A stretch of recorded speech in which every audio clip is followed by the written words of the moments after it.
మందిరం తొనకొండ బాదాపురంలో దేవుని పరిచర్య చేస్తూ ఉన్న దైవజనులు ఏబన్న గారు మన మధ్యలో ఉన్నారు. వారు మన మధ్యలో ఉండటము నిజంగా సంతోషకరం. వారు కొద్ది నిమిషాలు మనకు దేవుని వర్తమానాన్ని అందిస్తారు. తదుపరి నేను ఒక చిన్న ప్రసంగాన్ని మీకు చెప్పి తరువాత పరిశుద్ధ బల్లారాధనలోకి ప్రవేశించుదాం. చప్పట్లు కొడుతూ దేవుని మహిమపరుస్తూ దైవజనులు ఆహ్వానిస్తారు.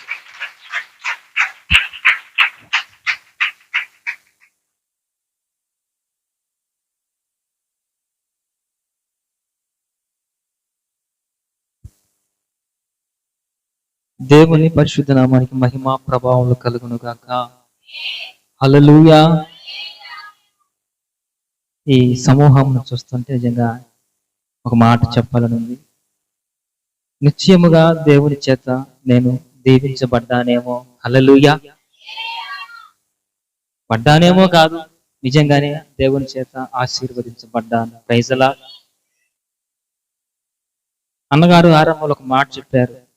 మొదటి దినాన బల్లాన్ని తీసుకునే గొప్ప భాగ్యాన్ని మనకు అనుగ్రహించాడని. నేను నిన్న రాగానే నాకు ఒక ఆశ ఉండేది, ఎలాగైనా సరే పేటలో ఆరాధనలో పాలు పంపులు పొందాలని. నాకు మరో అనుమానం వచ్చింది. బల్ల మొదటి రోజు నేను పోయి కూర్చోవటం కరెక్ట్ కాదు. ఎలా చేయాలి ప్రభువా, నాకేమో ఆశ ఉంది, ఆడికి వెళ్ళాలి. కానీ నేను వెళ్ళి ఆడ కూర్చోవడం కరెక్ట్ కాదు. నేను రాకూడదని ఫిక్స్ అయిపోయి వాక్యం అంతా అయిపోయి ఆమెన్ అనే లోపలైనా వచ్చాడు కూర్చోవాలని ఆశపడ్డాను. ఆశ్చర్యరీతిగా అన్నగారు ఫోన్ చేసి మీరు రండి అన్న అంటే నేను చెప్పాను, అన్న నెలలో మొదటి వారము బల్ల నేను రాకూడదు, నేను రానులే అన్నా అని చెప్పాను. ఏం పర్వాలేదు, నువ్వు రా, నేను వస్తున్నాను, మీరు రమ్మని చెప్తే చాలా సంతోషించాను. నేను ఎందుకు దీవించబడ్డాను అన్నానంటే, గాడిదలాగా ఈ మందిరం కోసం నేను పనిచేశాను. దేవునికి స్తోత్రం కలుగును గాక. దైవజనులతో కలిసి పరిచర్లో పాలు పంపులు పొందాను. ఒక మాట చెప్పాలంటే, గాడిదలాగా నేను ఈ ఆలయం కొరకు నేను ప్రయాసపడ్డాను, చాలా కష్టపడ్డాను. బహుశా ఆ కృపే నన్ను దేవుడు ఈరోజు తన సేవలో ఘనముగా బలముగా ఆయన మహిమార్థమైన నిలుపుకున్నాడు. దేవునికి మహిమ కలుగును గాక. ఆ క్లుప్త సందేశం కొద్ది నిమిషాలు నేను దైవ వాక్యాన్ని అందించి సమయాన్ని అన్నగారికి ఇచ్చేస్తాను. చూడండి, కీర్తనలో 71, 7, 8 వచనాలు కొన్ని మాటలు ఉంటాయి. ఆ మాటలు నేను చూపించి క్లుప్త సందేశాన్ని ముగించేసి, నేను అనేకులకు వింతగా ఉన్నాను, అయినను నాకు బలమైన ఆశ్రయము నీవే.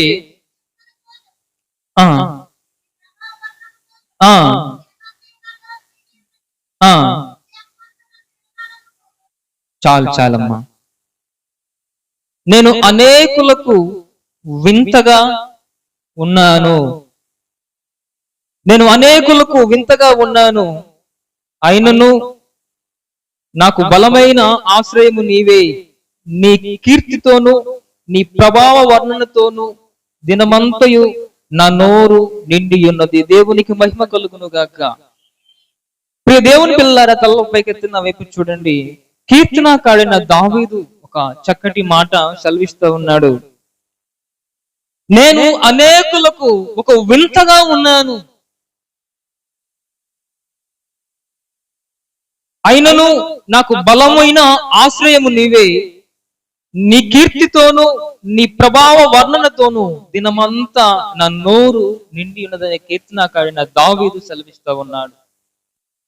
ప్రియులారా, నేను అనేకులకు వింతగా ఉన్నాను. వింత అంటే ఏంటి? ఈ సృష్టిలో 7 వింతలు ఉన్నాయి. ఆ వింతలో ఒక వింత నాకు తెలుసు, తాజ్మహల్ అని. మిగతా వింతలు నాకు తెలియదు. వింత అనేది సాధ్యము కానిది సుసాధ్యమైతే అది వింత. అవునా? అవునా కదా? 10 ఏళ్ల పిల్లాడు మాట్లాడుతున్నాడు అనేది వింత కాదు. 10 రోజులు బాబు మాట్లాడుతున్నారా బాబు అనేది వింత. అవునా కదా? మంచం మీద ఉన్న వ్యక్తి కింద పడ్డాడు అనేది వింత కాదు. కింద ఉన్న మనిషి ఎగిరి మంచం మీద పడనేది నిద్రలో, అది వింత. కీర్తనకారుడు అంటాడు, నేను అనేకులకు వింతగా ఉన్నాను. హల్లెలూయా. నేను అనేకులకు వింతగా నేను ఉన్నాను. నా దేవుడు నా బ్రతుకును వింతగా మార్చాడు. ప్రియులారా, దేవుడు దావీదుని వింతగా ఉంచాడు. కారణం ఏంటి? దావీదు జీవితాన్ని కొన్ని మనం ధ్యానం చేస్తే, దావీదు యొక్క జీవితాన్ని మనం, ఆ బాల్య జీవితాన్ని మనం ధ్యానం చేయగలిగితే కొన్ని విషయాలు, ఆశ్చర్యకరమైన విషయాలు మనం అర్థం చేసుకోగలం. యెషై కుమారుడు దావీదు.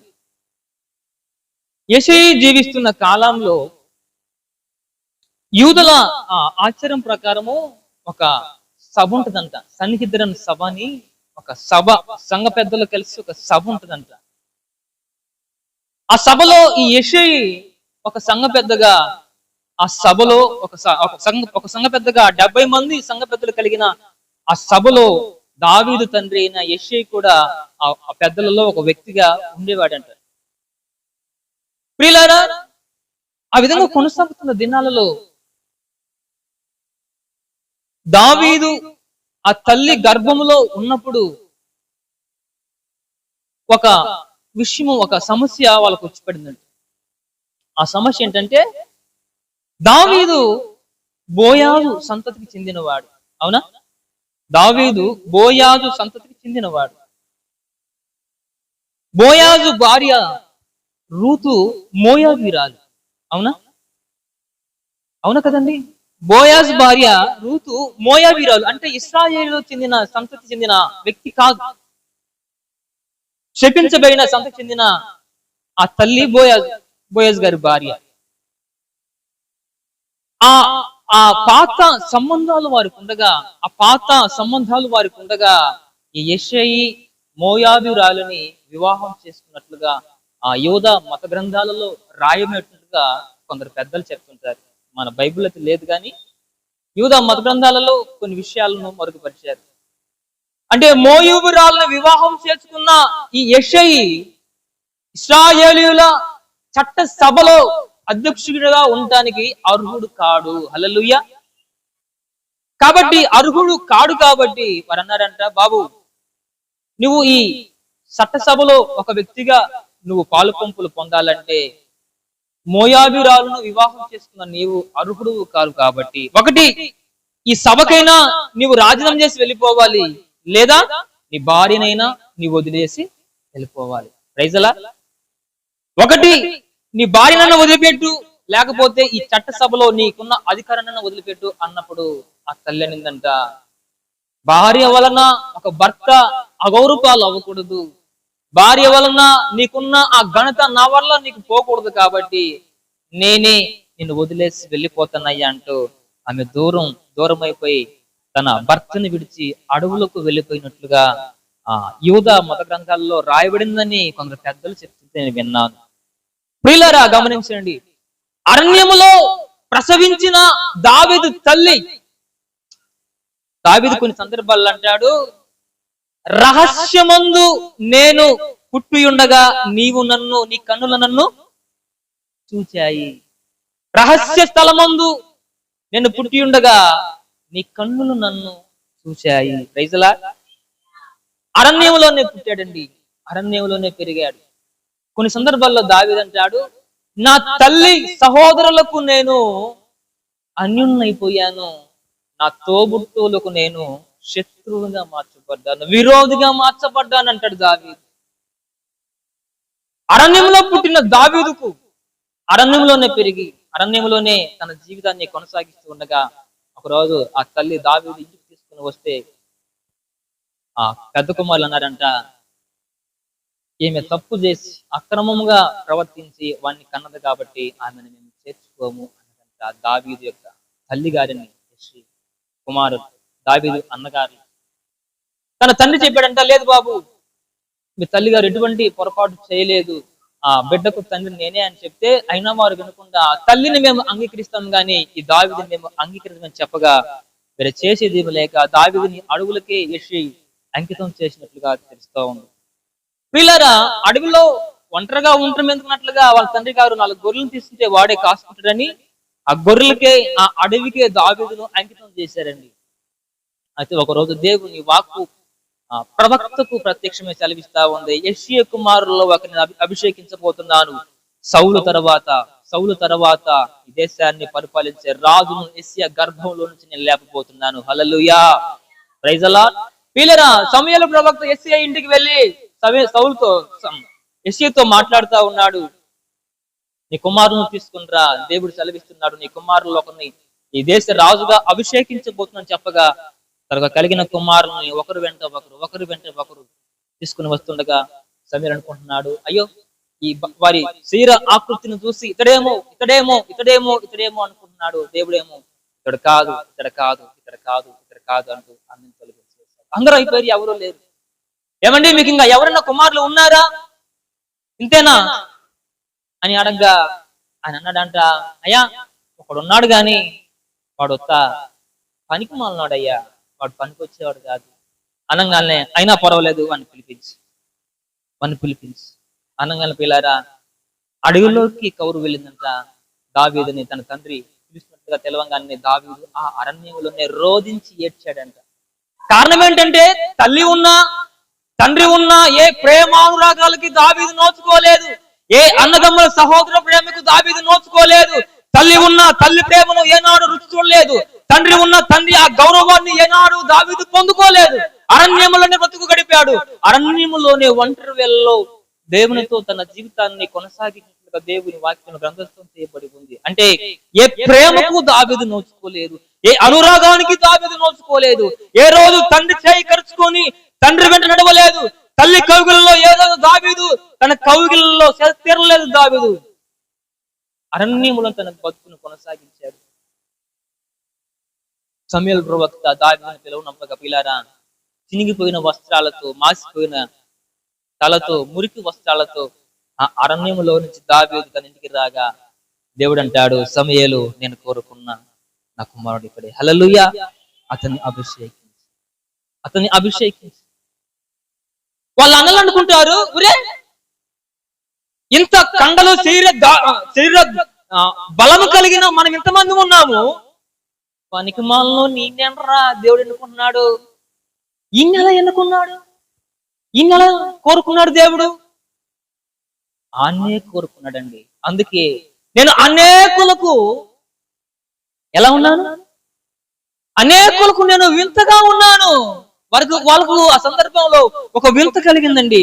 ఇంత అందము కలిగి, ఇంత బలము కలిగి, ఇంత జ్ఞానము కలిగి మనం ఉంటే ఇంత మందిని కాదని పనికి మాలోనే వీళ్ళ కోరుకున్నాడు దేవుడు. అదే వింత.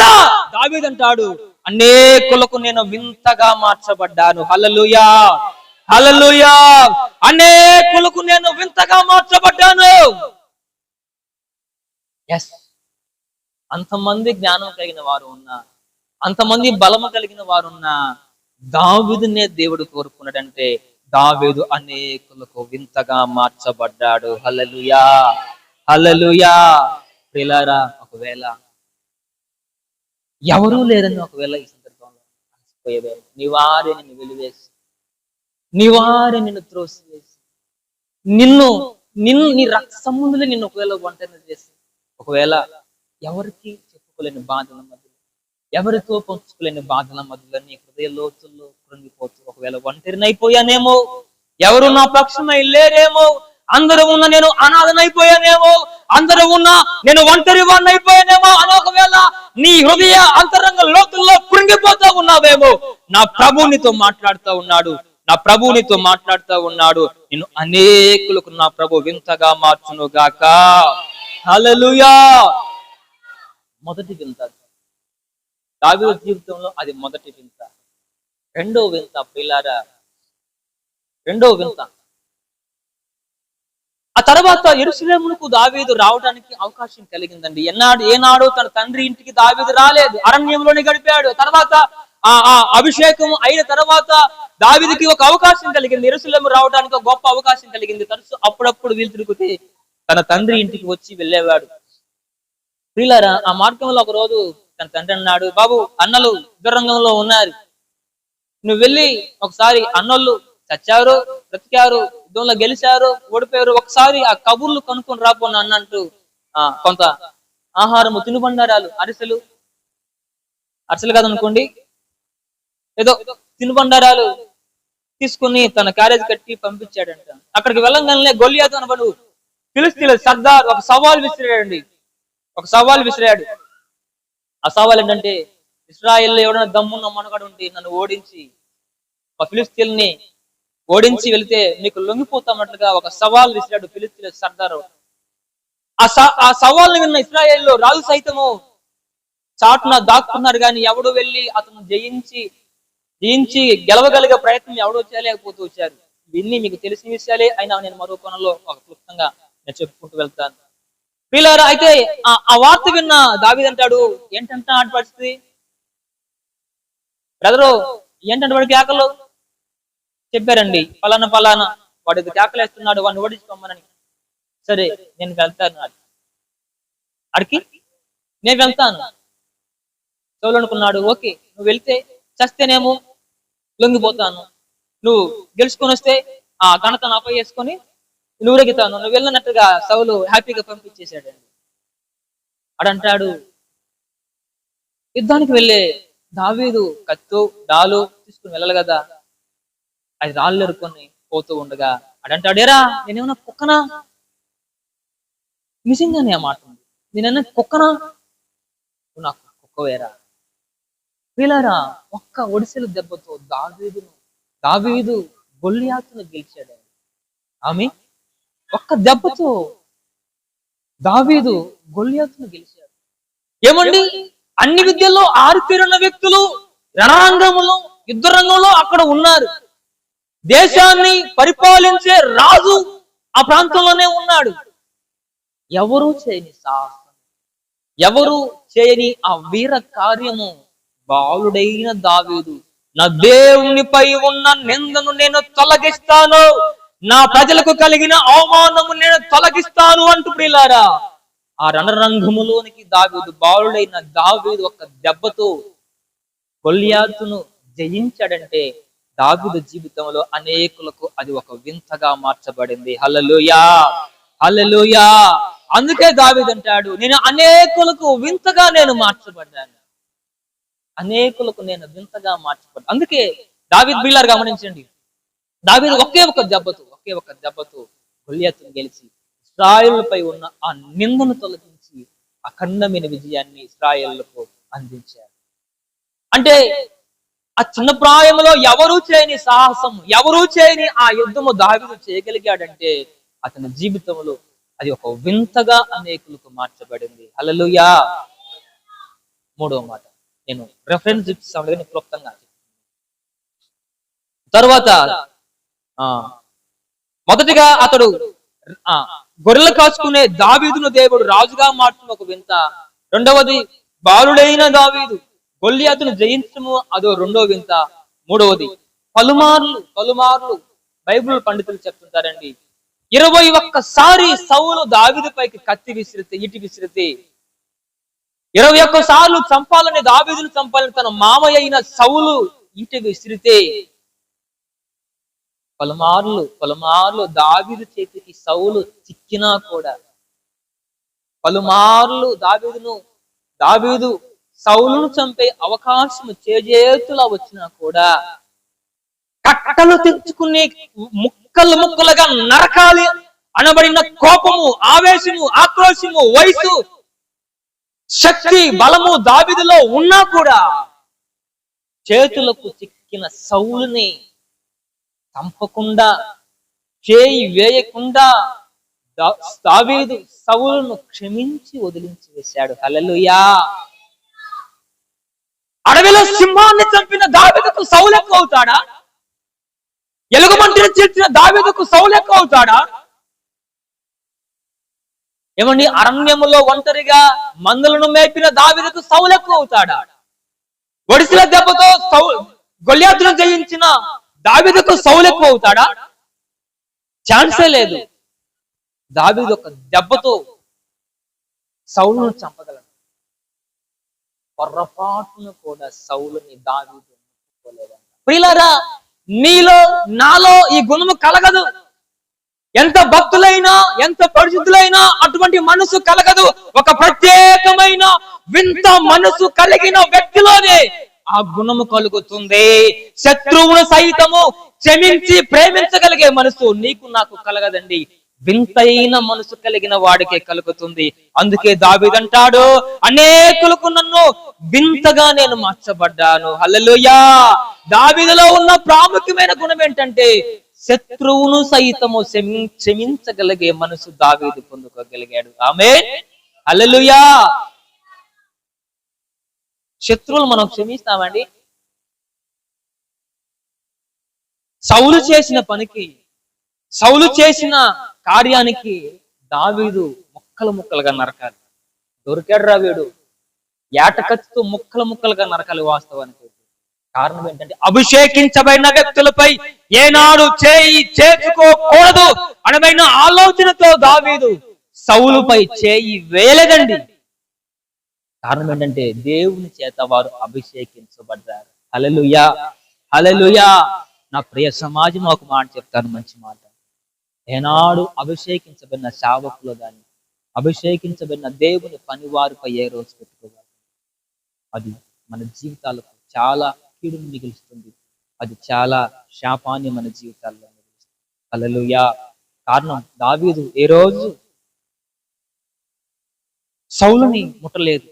మంచి ప్రత్యేకమైన వింత మనసు కలిగిన వ్యక్తులకే ఇది సాధ్యమవుతుంది. హల్లెలూయా. అందుకే దావీదు అంటాడు, నేను అనేకులకు వింతగా మార్చబడ్డాను. నాలుగవదిగా శత్రువైన సౌలు సంతతికి చెందిన మెషిబోతు యోనాతాను చేసిన సహాయమును బట్టి, యోనాతాను చూపిన ప్రేమను బట్టి యోనాతాను మనస్సు, దావీదు మనస్సు ఏకమయ్యాయి, కలిసిపోయారు. వారి మనస్సు, ఆ ఇరువురి మనసులు ఏకమై కలిసిపోయాయి. యోనాతాను చూపిన ప్రేమను బట్టి తన శత్రువైన, లేకపోతే తన మామయ్య అయిన సౌలు చేసిన అపరాధమును మర్చిపోయి క్షమించి శత్రువు సంతతి వారికి ఒకరోజు పిలిచాడు. సౌలు సంతతులు ఎవరైనా మిగిలి ఉన్నారేమో, శేషించున్నారేమో, వారిని నా యొద్దకు తీసుకుని రండి, నేను వారికి మేలు చేయాలి. హల్లెలూయా. నేను వారికి సహాయం చేయాలి, వారిని తీసుకుని రండి. చూడగా ఆ యోనాతాను కుమారుడు ఒకడు మెషిబోతు మాత్రమే మిగిలి ఉన్నాడండి. అతన్ని పిలిపించి తన భోజనపు బల్ల పైన కూర్చుని పెట్టుకొని తనంటాడు, భయపడవద్దు, నీకు కలిగిన ఆస్తిని మొత్తాన్ని నీకు మరలా నేను అప్పగిస్తున్నాను, నిన్ను దీవిస్తున్నట్టు మెషిబోతుని దావీదు మనసారా దీవించి ఆశీర్వదించాడు. హల్లెలూయా. శత్రువుల్ని ఎవరైనా మనం మనసారా దీవించగలమా? ఎవరు దీవించరండి. శత్రువు నాశనం అయిపోవాలి, శత్రువు భూమి మీద లేకుండా కనుమరుగైపోవాలని కోరుకుంటాం, కానీ శత్రువు వర్ధిల్లాలని, శత్రువు దీవించవల్లని ఏ వ్యక్తి కోరుకోడు. కానీ దావీదు కోరుకుంటున్నాడు, శత్రువు సంతతిలో ఒకరిని తీసుకుని వచ్చి వారిని ఆశీర్వదించి తన భోజనపు బల్ల పైన కూర్చుని పెట్టుకుని తనకు అభయాన్ని కలుగజేసి తనకు రావలసిన ఆస్తిని మరలా ఐశ్వర్యమును దావీదు తన ఆ వ్యక్తికి అప్పగించినట్లుగా దేవుని వాక్యంలో రంగస్థం చేయబడింది. దేవుని పిల్లలారా, దావీదులో ఉన్న నాలుగో వింత ఏంటంటే శత్రువులను కూడా దీవించే మనసు దావీదుకు కలిగింది. హల్లెలూయా. ఐదవ మాట చెప్పించేసి ముగించేస్తారు. దావీదు కుమారుడులో ఒకడు అనారోగ్యంతో పడిపోయినాడండి.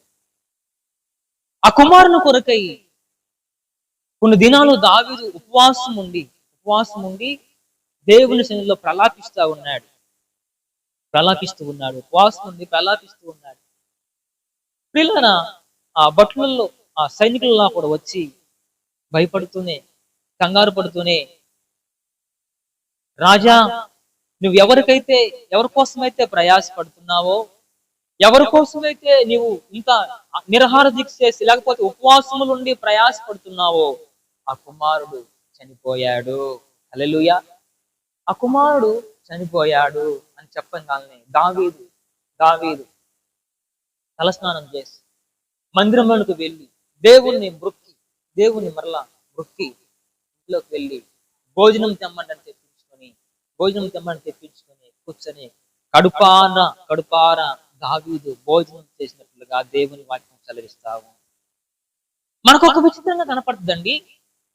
ఎవరైనా చనిపోతే భోజనం చేస్తారా? మనిషి ఇంట్లో కుమారుడు చనిపోయారు, ఎవరన్నా భోజనం చేస్తారా? దీని అంతరార్థం ఏంటంటే, మేలు చేసినప్పుడు దేవుణ్ణి స్తుతించటము, మేలు కలుగుద్దని దేవుణ్ణి స్తుతించటం ఒక ఎత్తు అయితే, కుటుంబములో కీడు కలిగిన, కుటుంబములో నష్టము కలిగిన, కుటుంబములో వ్యాధులు కలిగిన, కుటుంబంలో ఏ మేలు కుటుంబంలో కలగకపోయినా దేవుణ్ణి స్తుతించే మనసు దావీదుకు కలిగింది. హల్లెలూయా, హల్లెలూయా. అందుకే దావీదు అంటాడు, అనేకులకు నేను వింతగా మార్చబడ్డాను. అవునా కదా? మేలు కలిగితే నువ్వేంటండి, ఎవరైనా ప్రభువా స్తోత్రం నైనా మాకు అందించావు. ఏదైనా ఆశీర్వాదం కుటుంబంలో కలిగితే భక్తులు కాదండి, త్రాగుబోతులు కూడా దేవునికి స్తోత్రం చెప్తారు. పాస్టర్ గారు తీసుకున్నాండి, దేవుడు నాకు బండి ఇచ్చాడండి, కాను తీసుకున్నాను అని పాస్టర్ గారికి తలా 100 రూపాయలు కానికిచ్చే భక్తులు కూడా మనం చూస్తా ఉంటాం. అంటే మేలు కలిగినప్పుడు దేవుణ్ణి స్తుతించడం గొప్ప విషయం కాదు. కుటుంబంలో కీడు కలిగిన, కుటుంబంలో నష్టము కలిగిన, కుటుంబంలో ఏ ఆశీర్వాదం ఉన్నా లేకపోయినా దేవుణ్ణి స్తుతించే మనసు దావీదుకు కలిగిందంటే ఇది గొప్ప వింతనే చెప్పవచ్చు. హల్లెలూయా. అందుకే దావీదు అంటాడు, అనేకులకు నేను వింతగా మార్చబడ్డాను. ఆమేన్, హల్లెలూయా. అందుకే దావీదు అంటాడు, అనేకులకు నేను వింతగా. ప్రియులారా, దేవుడు మనందరినీ ఈ చక్కటి శ్రువ్యాల్లో అనేకులకు మాదిరికరంగా మార్చును గాక, అనేకులకు దీవెనకరంగా మార్చును గాక. నా ప్రభు నన్ను మార్చాడండి. నేను నిశ్చయంగా చెప్పగలను, ఎంతగా నన్ను మార్చాడంటే, ఇక్కడ గాడిదలాగా పని చేసుకున్నాను నన్ను నా తల్లి సంఘములో నా తండ్రి ఎదుట మరలా వాక్యాన్ని పంచుకొని ఆనందించే గొప్ప అవకాశం నాకు ఇచ్చాడంటే నేను దీవించబడ్డానా లేదా? చాలా చాలా థ్యాంక్స్. ఈ గొప్ప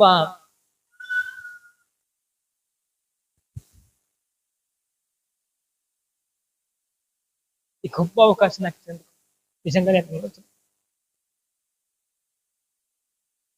యోగ్యత లేని నన్ను సేవలో ఉంటాను ఉండను అని బలహీనపడిపోయిన సందర్భాల్లో కూడా నన్ను ఎంతగానో బలపరిచి,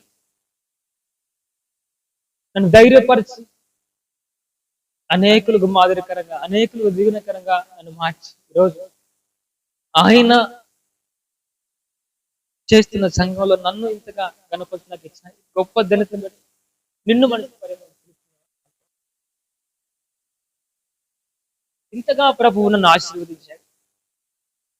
నో డౌట్, సందేహం లేదు, నా తండ్రి ఎదుట నేను మరలా ఈ వాక్యం పంచుకోగలిగినంటే దీంట్లో చెప్పడానికి కూడా ఏం లేదు. నేను దీవించబడ్డాను, నేను ఆశీర్వదించబడ్డాను.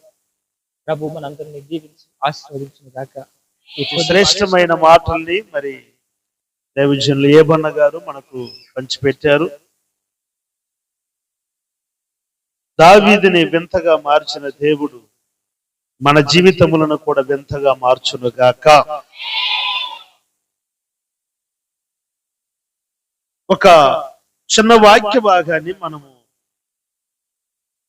పరిశుద్ధ బల్లారాధన సందర్భంగా మీ ఎదుటికి నేను తీసుకొచ్చి పరిశుద్ధ బల్లారాధనలోనికి ప్రవేశిస్తాను. లూకా శుభవర్తమానం 18వ అధ్యాయం 11, 12, 13 వాక్యాలు. నా ప్రియులారా, దేవుని యొక్క రాకడలో ఏం జరగబోతుంది అనంటే, 2 గుంపు ఉంటారు. అందులో ఒక గుంపు ఎత్తబడే గుంపు, మరొక గుంపు విడవబడే గుంపు. పరిశుద్ధ గ్రంథంలో ఉన్న మాటలు చెప్తాను. 2 పొలములో పనిచేస్తుంటారు. అందులో ఒకడు ఎత్తబడతాడు, మరొకడు విడవబడతాడు. మంచం మీద 2 పడుకొని ఉంటారు. అందులో ఒకడు ఎత్తబడతాడు, ఒకడు మాట్లాడు మాట్లాడు.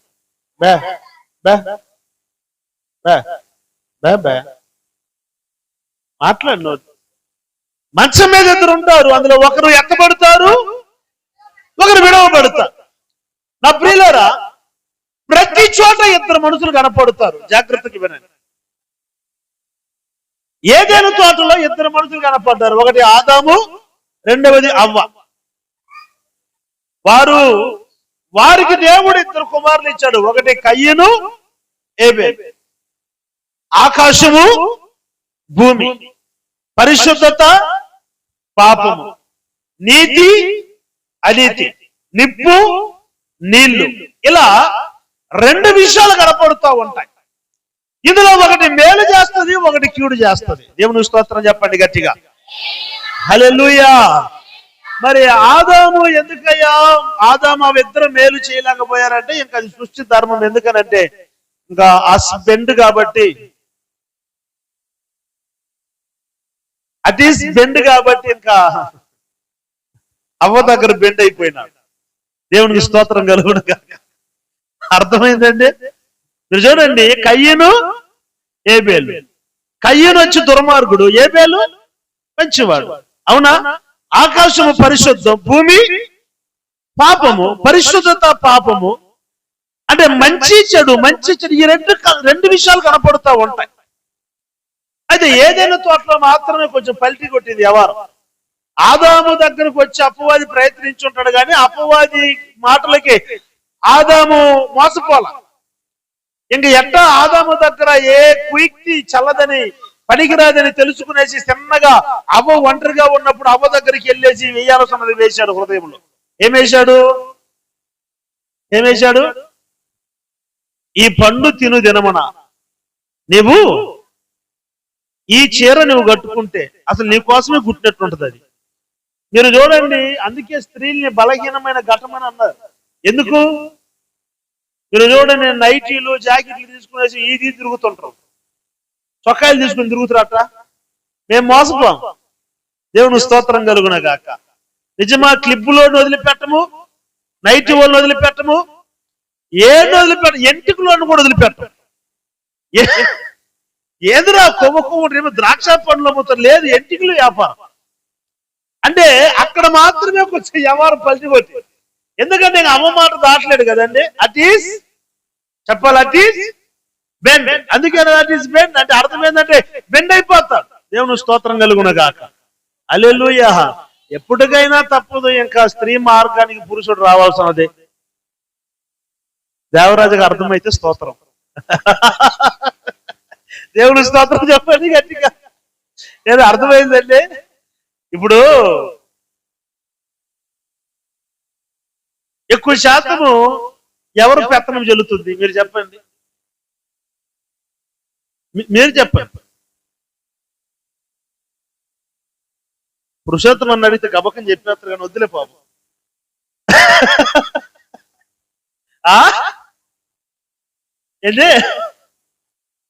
అదే అందుకే వద్దులే పాపం. ఏమండి?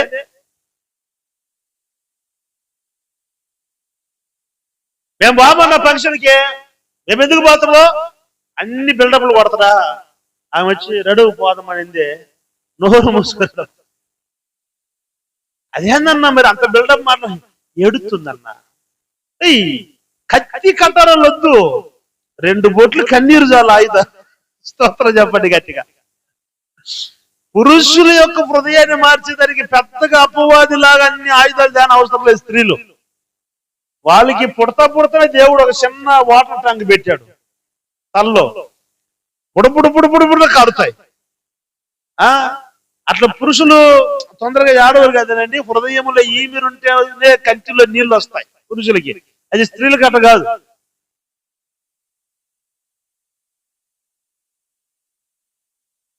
బీరువా గబక్కన గట్టిగా మూసింది అనుకో, ఏందమ్మా మీ నాయన తెచ్చిన బీరువానా?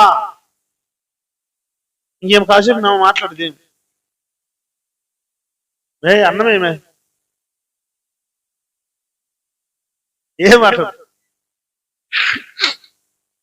మీరు ఏమన్నా పక్కన మా నాయన రాయిపోయారువా, పక్కన వాళ్ళందరూ ఏదో కొట్టిండు అనుకోండి. ఏందయ్యా అమ్మ ఇంత చిత్రం? ఎవరు వాడు చిత్రం ఏం చేస్తున్నా, ఆ అమ్మాయి వాటి చేస్తుందా? దేవుని స్తోత్రం కలుగును గాక. హల్లెలూయా. కాబట్టి మనమేమో మట్టి, వాళ్ళేమో చెప్పరవన్నా. మనమేమో మట్టి, వాళ్ళు గట్టి. మనల్నేమో దేవుడు మట్టితో చేసిండు, వాళ్ళని మట్టి మీద నీళ్లు పోస్తే మట్టి ఏమైపోద్ది? ఎముక మీద పోతే అది తమను కూడా తమకు. మన వాళ్ళు స్త్రీలు కానీ ఏ విషయాలు సర్లే బాధపడకు పోదంలే, సంక్రాంతిలో నరుగుతా పొడుతా అంటడా. మనం ఏం జరుగుతుందని చూస్తామా? ఇద్దరు రెడీ చేసి బైక్ లో పోయి ఆడికి పోయి బజ్జీలు తింటా ఉంటాం. ఈ అన్ని డైలాగులు ఎందుకన్నా ఏడుతున్నా? ఏంటి సాధించేస్తాడు నీ మాటలు, నీ బిల్డప్లు అన్ని పోయిట్లా మట్టిలో. ఇప్పుడు నేను అనే మాట ఏంటంటే, మనమేమో మట్టి, వాళ్ళేమో అదే. మనం పురుషులు ఏడిసిన అనుకో, వాళ్ళు అంత చట్టం కూడా చేసి ఏమనుకుంటారు? ఏడు, నన్ను నిమిషాలు ఏడిపించు. ఏడు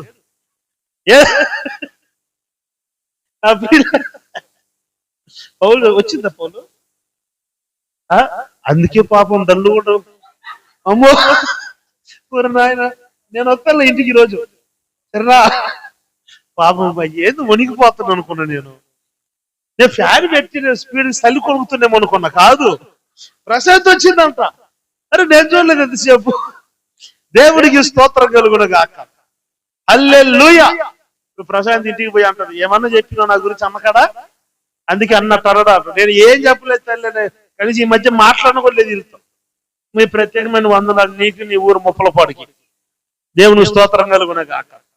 నా ప్రియులారా, నేను చెప్పే మాట ఏంటంటే, ఒక గుంపు ఎత్తబడే గుంపు, ఒక గుంపు విడవబడే గుంపు. పొలంలో ఇద్దరు పని చేస్తుంటారు, ఒకరు ఎత్తబడతారు, ఒకరు విడవబడతారు.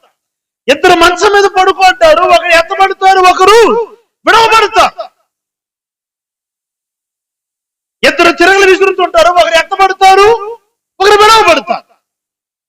బైక్ మీద ఇద్దరు పోతా ఉంటారు, ఒకరు ఎత్తబడతారు, ఒకరు విడవబడతారు. మందిరములో ఇలా ప్రసంగం చేయబడుతుంటది. మందిరంలో అందరూ కలిసి ప్రభుని ఆరాధిస్తారు. ఒక గుంపేమో ఎత్తబడుతుంది, ఒక గుంపేమో విడవబడుతుంది.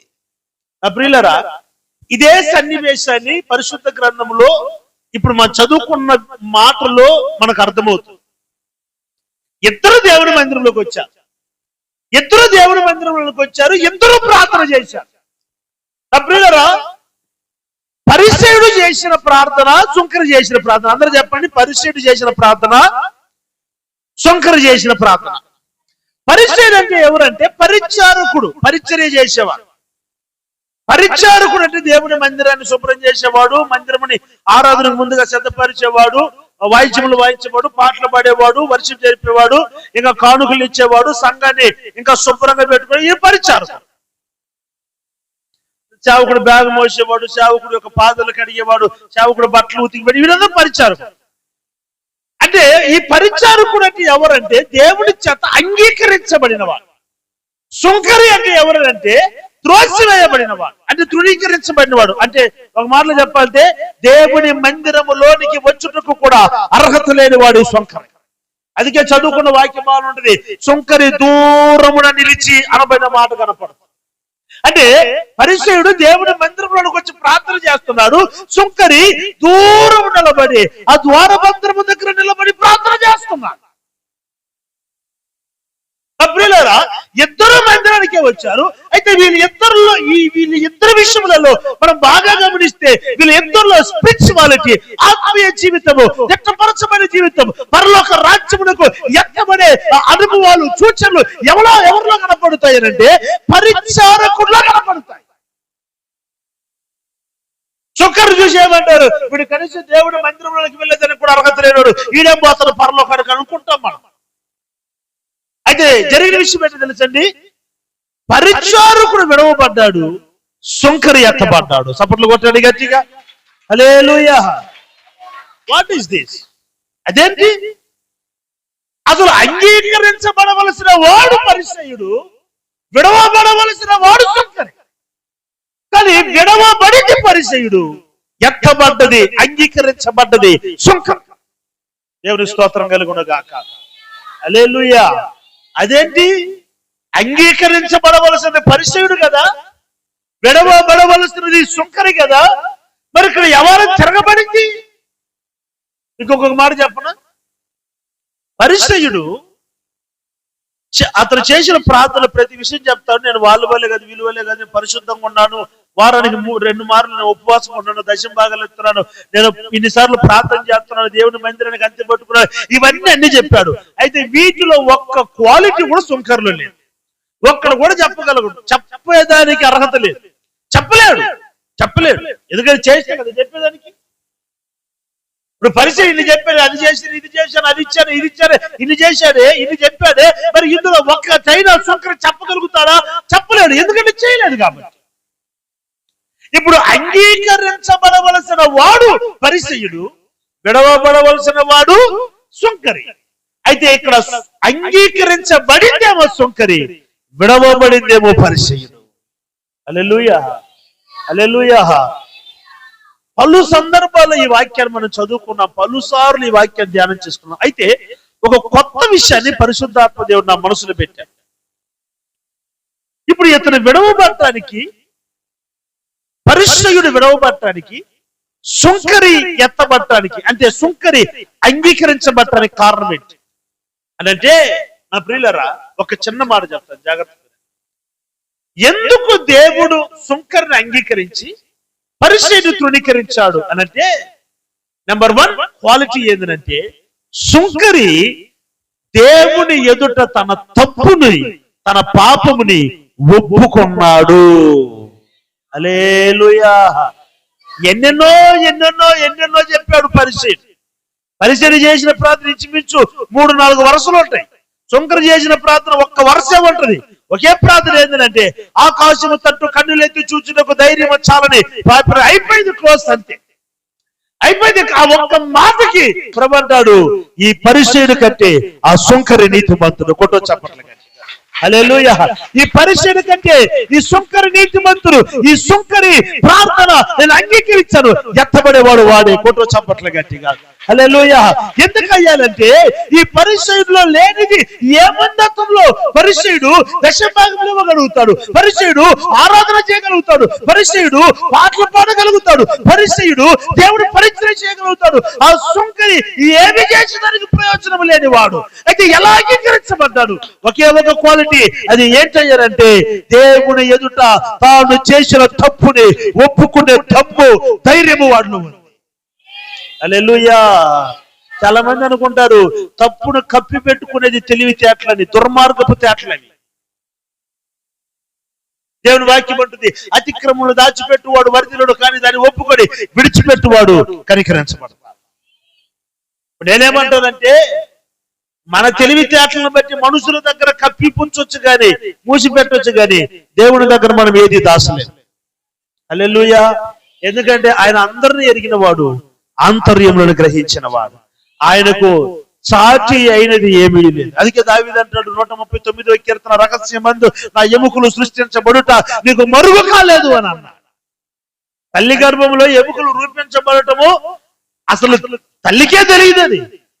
కానీ దావీదు ఏమంటాడంటే, నా తల్లి గర్భంలో నా ఎముకలు రూపించబడుట నీకు మరుగు కాలేదు.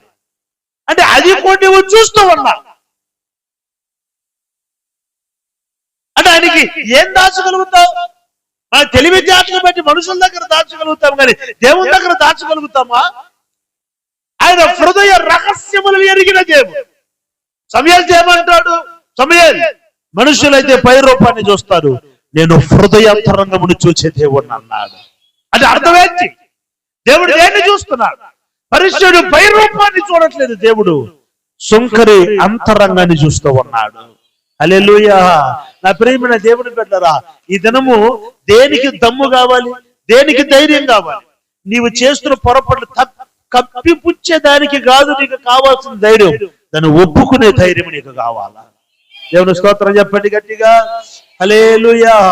సౌలు దగ్గరకు వచ్చి సౌలు పొరపాటు చేస్తే, సౌలా నువ్వు చేసిన పొరపాటు దేవుని మాట వినుటకు నువ్వు బలిచ్చే శ్రేష్టం కాదు, అది దేవుడు ఇష్టపడలేదు, నువ్వు అమాలేకుల్ని సమస్తాన్ని నాశనం చేయబడి కొన్ని గొర్రెలను ఎట్లా చేసుకొచ్చి పొరపాటు అని చెప్తే సౌలు ఏం చేశాడు తెలుసండి?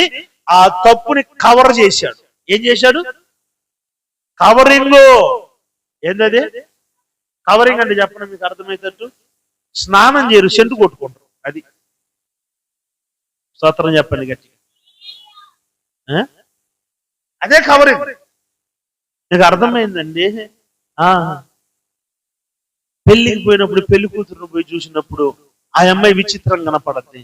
ఒక 4 రోజుల తర్వాత చూస్తే ఆ అమ్మాయి అయినా ఈ అమ్మాయి అని డౌట్ అవుతుంది. కనీసం ఆ అమ్మాయి నవ్వదు సరిగ్గా. మీరు చూసారా? నవ్వదు. బాగా సరిగ్గా చూడమన్నా కూడా నమ్మకం తిరగదు. ఏంద్ర సర్జరీ చేసిందో ఏంది? సాధారణ నవ్వదు. ఇంకా ప్లాస్టిక్ సర్జరీ చేసిన మొహం లాగా. దాన్నే ఏమంటారు? తప్పలు ఏమంటారు? మీకు ఒక చిన్న మాట చెప్తాను. మంచి వాళ్ళందరూ స్తోత్రం చెప్పండి. ఒకరోజు ఏం జరిగిందంటే కాకి పోయి సున్నము డబ్బాలో పడిందంట. ఏం పోయి? కాకి సున్నము డబ్బాలో పడింది. కాకి సున్నము డబ్బాలో పడి లేచిన తర్వాత కాకి ఎట్టయిపోయింది? ఆ సున్నం తెల్లగా ఉంటది కదా, ఇది కూడా తెల్లగా అయిపోయింది. సరే, పావురాలు అన్ని కూడా గింజలు తింటా ఉంటే దీనికి కూడా ఆకలేసి ఇది కూడా పోయి గింజలు తిందామని గింజలు తింటుందంట. గింజలు తింటుంటే యజమాని ఇంకా అని చెప్పి వేస్తుందంట. మామూలుగా కాకిని చూస్తే ఇప్పుడు ఎండి ముక్కలు ఆరేసాము, కాకి వచ్చింది, ఏం చేస్తాం? షూ కాదు, దేని మీద చేయి పెట్టాలి, వాటి మీద చేయి పెడితే బాగా చెడ్డ కోపం వస్తుంది. ఇప్పుడు కొంతమంది ఉంటారు, రే అమ్మమ్మ వచ్చింది, రే తాత, తాత నా తాత అయితే మేము ఇంటికి పిలుచుకొచ్చి కట్టేసుకోకూడదు. పిచ్చి పిచ్చి ఆలోచనలు కదా ఇవన్నీ, మూఢనమ్మకాలు. ఇప్పుడు గింజలు తిరిగిన కాకి వచ్చినా కూడా ఏం చేస్తారంటే ఎమ్మటే తరిమేస్తారు కాకి. ఇప్పుడు ఈ పావురములతో పాటు కలిసి గింజలు తింటా ఉంటే ఇంకా గింజలు వేస్తాడు. ఈ కాకి భలే నచ్చింది, అబ్బా పర్వాలేదబ్బా, ఈ రంగు నాకు బాగా మర్యాదను గౌరవాన్ని ఇచ్చిందని చెప్పి దాన్ని అట్లే ఫాలో అయిపోదామని చెప్పి ఫాలో అయిపోయింది.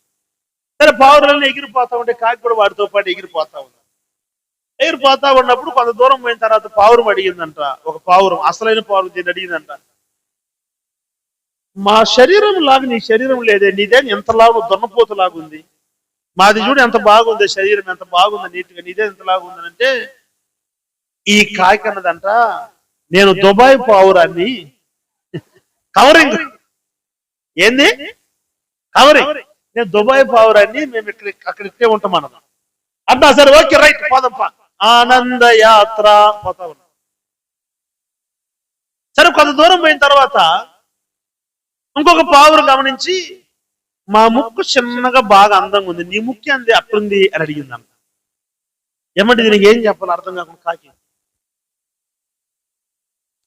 మాకు యుద్ధాలు ఎక్కువ జరుగుతాయి, యుద్ధాలు చేసి పోరాడి పొడిచి నా ముక్కు వాచిపోయింది అన్నదంట. మళ్ళీ కవరింగ్. సరే, ఓకే పో, ఆత్మీయ యాత్ర పోతావు. ఇంకో దూరం పోయిన మీద ఆవేశం కావాలరిచింది. ఇంకొక పావురం, మా అరుపులు ఎట్టు ఉండవే, నీ అరుపు ఏదట. అదేం లేదు, రాత్రి అంతా నేను రాజు ఇంట్లో పాటలు పాడుతున్నాను, గొంతు రాసింది అన్నది.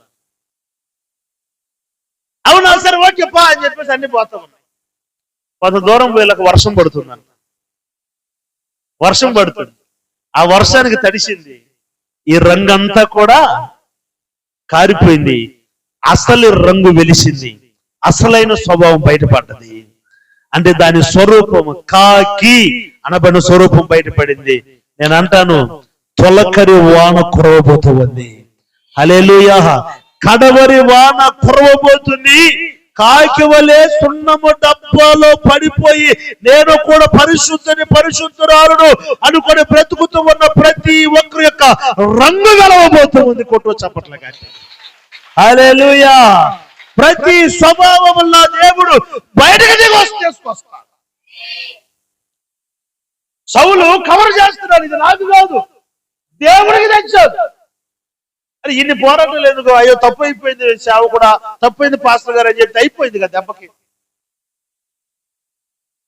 తప్పు కప్పుకున్నాడు. మీకు ఒక విషయం చెప్తాను, గుర్తుపెట్టు. ఒక అబద్ధము చెప్పేదానికి, ఒక అబద్ధము దాచేదానికి 100 అబద్ధాలు చెప్తాం. ఎంత దుర్మార్గం చూడండి. అందుకే అంటాను 100 అబద్ధాలు చెప్పేదానికంటే ఒక్క నిజం చెప్పేయచ్చు, అయిపోయింది. దేవుని స్తోత్రం చెప్పండి గట్టిగా. హల్లెలూయా. ఎక్కడున్నావు జేమ్స్? ఆఫీస్లో ఇప్పుడే బయలుదేరినా. ఎంతసేపటికి వస్తావు? గంట సేపటికి వచ్చేస్తా. మనోడు ఇంట్లోనే ఉంటాం. 2 గంటలు అయిపోయింది. ఏది ఇంకా రాలా? వస్తా ఉన్నానా, పంచర్ అయిపోయింది బైక్. మళ్ళీ ఇంకొక అబద్ధం. సరే ఓకే వచ్చి. సరే నీకాడ బైక్ లేదు కదా, బైక్ ఆడది నాది కాదు, పౌలు బావది. పౌలు బావు బండి ఇంటికంటే ఉంది కదా అని నేను తెచ్చిపెట్టిన. ఎన్ని అబద్ధాలు చూసారా? అంటే జేమ్స్ ను ఊరకు ఒక ఎగ్జాంపుల్ కి వాడుకున్నాను లేదు. నువ్వు అట్లాంటి చేయదు, మంచోడు. దేవుని స్తోత్రం కలుగునగాక. హల్లెలూయా. అంటే ఒక అబద్ధం చెప్పేదానికి, ఇప్పుడు నేనేమంటా అంటే 100 అబద్ధాలు చెప్పేదానికి ఒక నిజం చెప్తే అయిపోయింది. మనోళ్ళకి సింపుల్ గా అబద్ధాలు, నేను అనుకుంటాను మనోళ్ళు సులభంగా అబద్ధాలు వచ్చినట్లు సత్యదానికి నిజాలు వచ్చేటట్లు. దేవుని స్తోత్రం కలుగునగాక. ఏందక్క ప్రార్థనకు రాలేదు అంటే అర్థం ఏంటి? నిన్నే ప్రశ్నిస్తున్నా, అది కదా. ఏందక్క ప్రార్థనకు రాలేదంటే నిన్ను అడిగే ప్రశ్న. అది ప్రశ్నకు సమాధానం ఏంటి? మనోళ్ళు ఏమంటారు? రాలేదులే. నేను అదే కదా అడిగింది. నేను అడిగింది ఏంటి? ఎందుకు రాలేదు? రాలేదులే ప్రశ్న. నువ్వు నన్ను అడుగుతున్నావా? సౌలు చేసిన పొరపాటు ఏంటంటే నేను చేసిన పొరపాటు తప్పని ఒక్క మాటతో అయిపోయేది కదా విషయం. కానీ ఎంతకంటే భయంకరమైన తప్పు చేశాడు దావీదు. బెత్షెబాతో పాపం చేసి బెత్షెబాని వివాహం చేసుకున్నానికి అడ్డుగా వచ్చిన తన యొక్క భర్తను చంపించేశాడు. నాతాను ప్రవక్త వెళ్ళి సింపుల్ చెప్పాడు, అయ్యా నువ్వు చేసిన తప్పు పొరపాటు. ఎంత పెద్ద తప్పు అండి. సౌలు చిన్న తప్పు ఒప్పుకోలేకపోయాడు. అయ్యో ఏదో ఆశ కలిగి వచ్చేలా క్షమించు సేవకుడా సమయంలో నా కొరకు ప్రార్థన చేసి క్షమించమని అడిగితే అయిపోయాయి. ఎంత భయంకరమైన పాపం చేశాడు దావీదు. అయితే అంత భయంకరమైన పాపం చేసిన దావీదు దగ్గరికి దైవజనుడు వెళ్ళి చెప్తున్నారు, నువ్వు చేసిన తప్పు.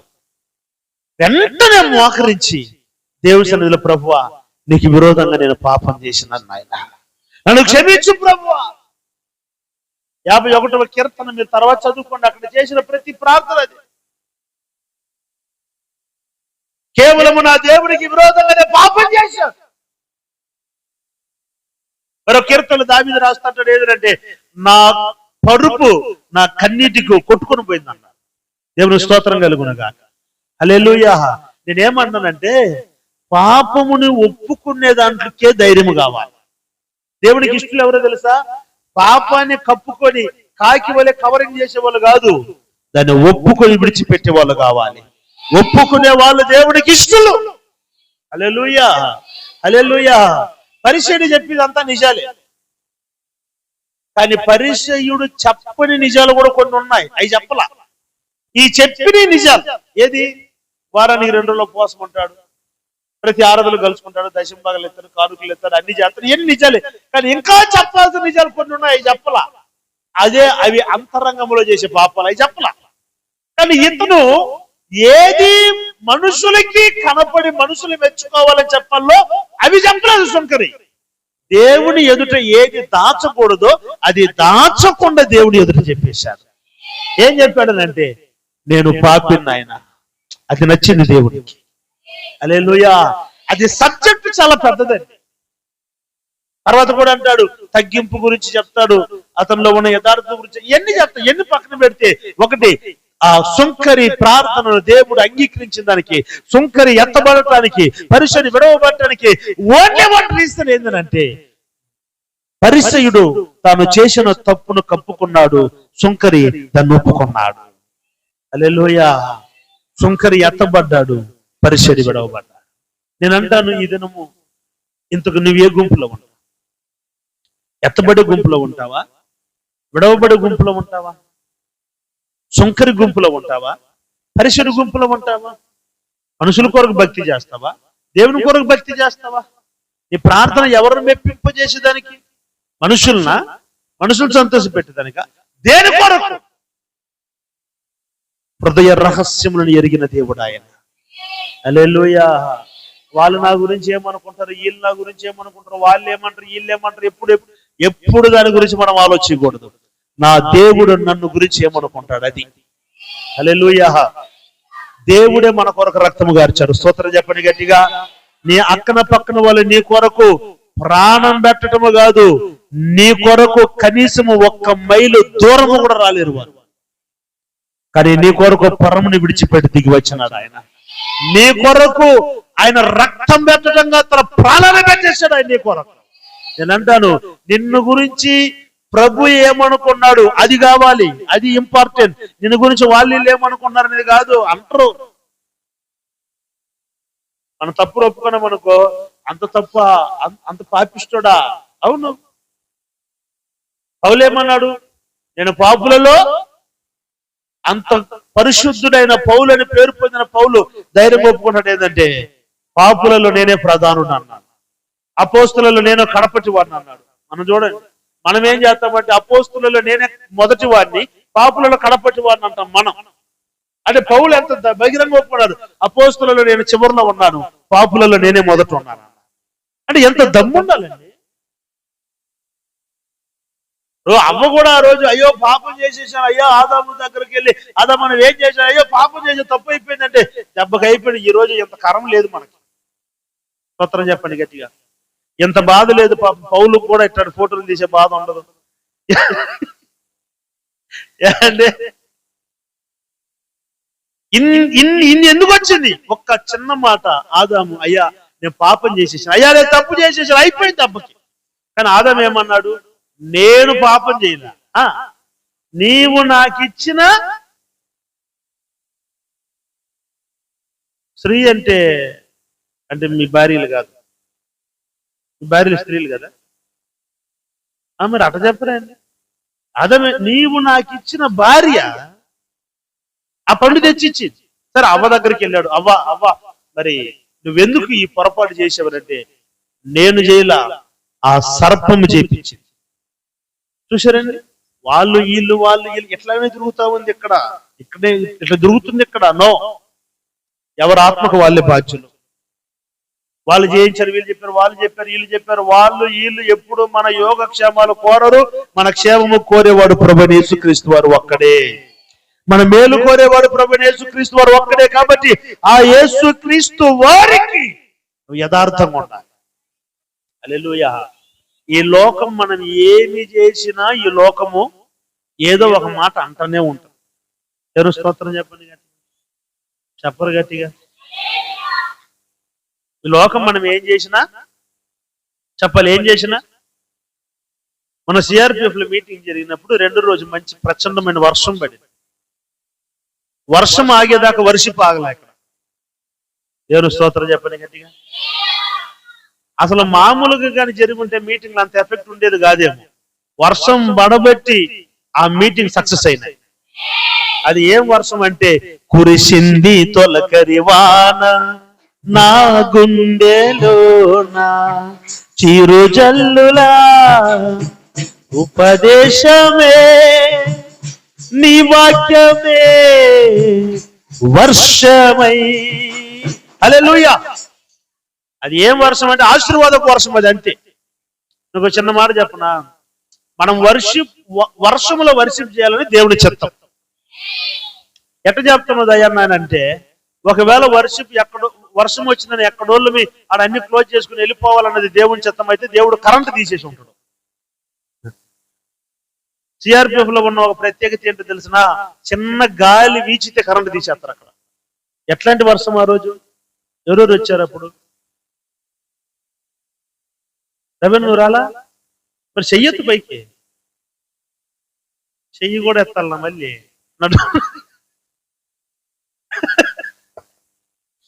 ప్రియరా, అసలు ఈరోజు కొంతమందిని సాక్ష్యం చెప్పించాను చూడండి, లైవ్ లో.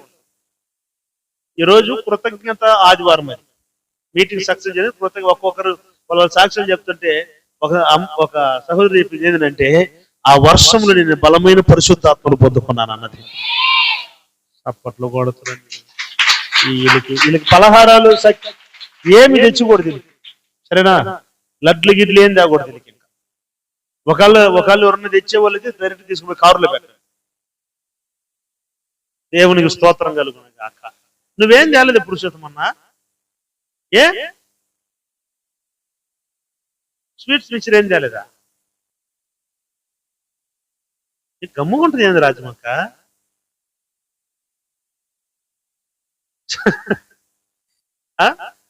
ఎందుకా? సర్లే పోనీ, నేను తర్వాత పర్సనల్గా మాట్లాడతాను.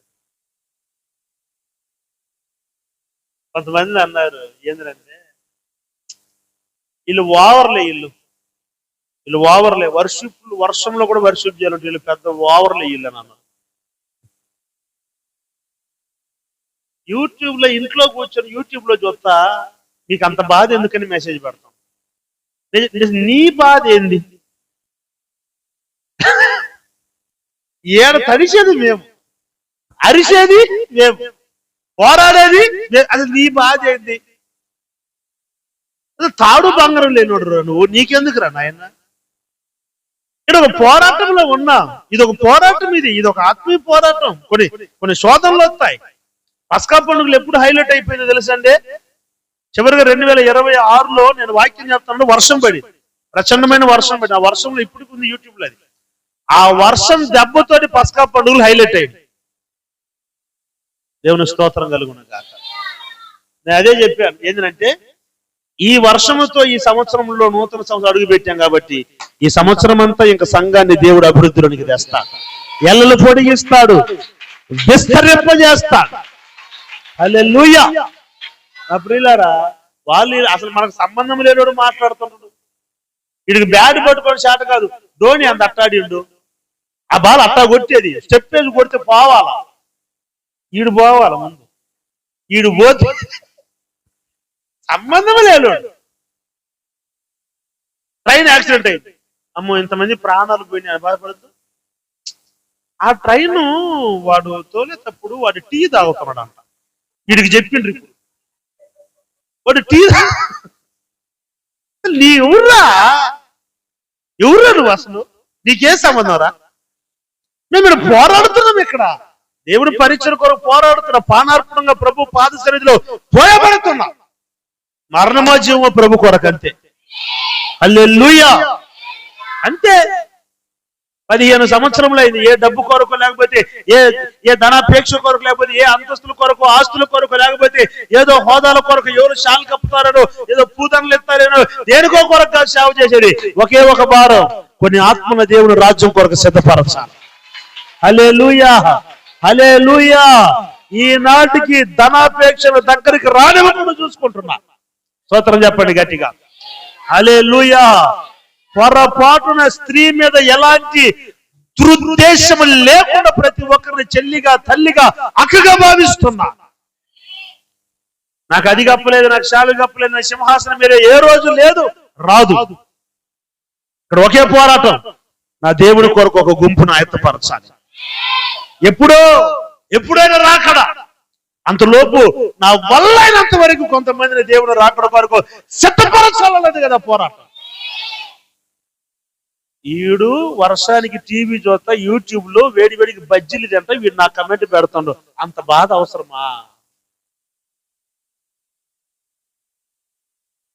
యూట్యూబ్ లో మళ్ళీ మెసేజ్ పెట్టా, అన్న నువ్వు ఎవడువో జీవితకాలం నాకు తెలియకుండా ఉండేది నీకు మంచిదన్నా అని చెప్పి. తెలిస్తే మాత్రం తాట్లేదు. పెట్టాను కమెంట్, మళ్ళీ చూసే వాళ్ళు మనల్ని అభిమానించే వాళ్ళు బాగుండు, ఈయనకి ఎంత కోపం అని మళ్ళీ అదొకటి ఎందుకులేం మళ్ళీ డిలీట్ చేసి. దేవుని స్తోత్రం కలుగును గాక. హల్లెలూయా. ఇప్పుడు ఏం చేసినా అంటారు కొంతమంది. ఇప్పుడు కొత్తగా పెళ్ళైన పెళ్లి కొడుకు పెళ్లి కూతురు గుర్రం మీద ఎక్కిపోతా ఉండరు. గుర్రం మీద ఎక్కిపోతా ఉంటే కొంతమంది ఎదురొచ్చు, వీళ్ళ యాంగిల్లో నోరు లేని ప్రాణం మీద దున్నపోతుల్లాగా ఎక్కిపోతా ఉండరు అని అంటారు. ఏమంటే వాళ్ళు జరుగుతా నువ్వు దిగుమే అని చెప్పి, సరే ఆ అమ్మాయిని దించి ఈయన గుర్రం మీద కూర్చొని నడిచిపోతా ఉన్నారు. కొంత దూరం పిల్లలకి కొంతమంది వచ్చారు. కొంతమంది వచ్చి వీడు యాంది ఆ పిల్లని నడిపించి ఈడెక్కొత్తడు, ఆ పిల్లకి కాళ్ళకి రాళ్ళు ముళ్ళు గుచ్చుకుంటే వాడేంది ఇప్పుడే అంత కష్టం పెడుతుండు ఆ పిల్లని, రేపు ఎట్నో అయిందంట. అమ్మ వద్దులే తలకాయ నొప్పి అని చెప్పి వాడి దిగి ఆ అమ్మాయిని ఎక్కించాడు. నువ్వు రా, కొంత దూరం పోయిన కొంతమంది గుంపు వచ్చారు. కొంతమంది వచ్చేసి వాళ్ళందరంట వీడు ఇప్పుడే నెత్తి మీదకి ఎక్కించుకోండి ఆ పిల్లని, ఇంకా వాళ్ళ అమ్మ నేను చూస్తాను వీడు అన్నదంట. ఏమొద్దులే మనం దిగి నడిచిపోతామన్నారు. బుర్రను పట్టుకుని నడిచిపోతా ఉంటే వీళ్ళకి బుద్ధి ఉందా లేదా, బుర్రాన్ని పెట్టుకుని వీళ్ళు ఏదో నడిచిపోతున్నారు అన్నదంట. ఈ లోకం ఎలాంటి లోకం? నువ్వు ఏం చేసినా నువ్వు ఏం చేసినా ఏదో ఒక తప్పు కనిపెట్టే లోకం. ఐ డోంట్ కేర్ అంతే. 15 సంవత్సరాలు ఈ సేవలోకి వచ్చి నా ప్రభు ఏదైతే నాకు చెప్తున్నాడో దాన్నే చేస్తూ వెళ్తున్నా ముందుకి. విమర్శించే వాళ్ళు విమర్శిస్తానే ఉండరు, కాకపోతే విమర్శించే వాళ్ళు కూర్చొని వింటానే ఉండరు. నేను చెప్పే స్థాయికి దేవుడు పెంచాడు. పురుషోత్తం మనం గట్టిగా చెప్పాల, ఎందుకంటే ఎక్కువ విమర్శించేది ఆయనే కాబట్టి. స్తోత్రం చెప్పండి గట్టిగా, హల్లెలూయా. కాదు ఊరకు చెప్పి పురుషోత్తం నిజంగా అంటే చాలా ఇష్టం, చాలా ప్రేమ. దేవుని స్తోత్రం కలుగును గాక. ఎంత ప్రేమ అంటే నాకంటే చెప్తాడు అన్నా, ఎందుకు ప్రార్థన అంటే నువ్వు లేకపోతే మందిరంలో అసలు కూర్చో బుద్ధి కావట్లేదు అంట. ఒకవేళ నా భయానికి వస్తుందో ప్రేమగా వాక్యం మీద కొత్త తర్వాత సంగతి మొత్తం మీద మాట్లాడతాడు. దేవునికి స్తోత్రం కలుగును గాక. నేను అనే మాట ఏంటంటే నా ప్రియులారా, వాళ్ళు వీళ్ళు గురించి ఆలోచించొద్దు. నువ్వు పొరపాటు చేసావా, తప్పు చేసావా, బహిరంగ దేవుని దగ్గర ఒప్పుకో. సుంకరిని అంగీకరించిన దేవుడు నిన్ను కూడా అంగీకరిస్తాడు. మోకరించండి, ప్రార్థన చేసుకో. మోకరించండి, ప్రార్థన చేసుకో.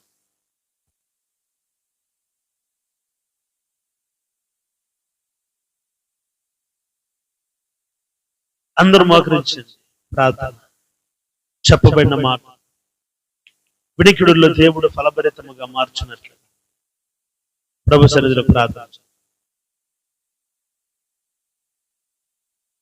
చెప్పబడిన మాట ప్రభు మా గుండెలలో భద్రపరిచి, ఇద్దరు దైవజనులను మరుగుపరిచి ఈ దినం మీరు మాట్లాడారు. నిన్ను సూచనగా నేను పెడతాను, వింతగా నిన్ను మారుస్తాను. దావీదుని జీవితమును వింతగా మార్చిన దేవుడు నీ జీవితాన్ని వింతగా మారుస్తాడు. సుంకరిని అంగీకరించిన దేవుడు నిన్ను అంగీకరిస్తాడు.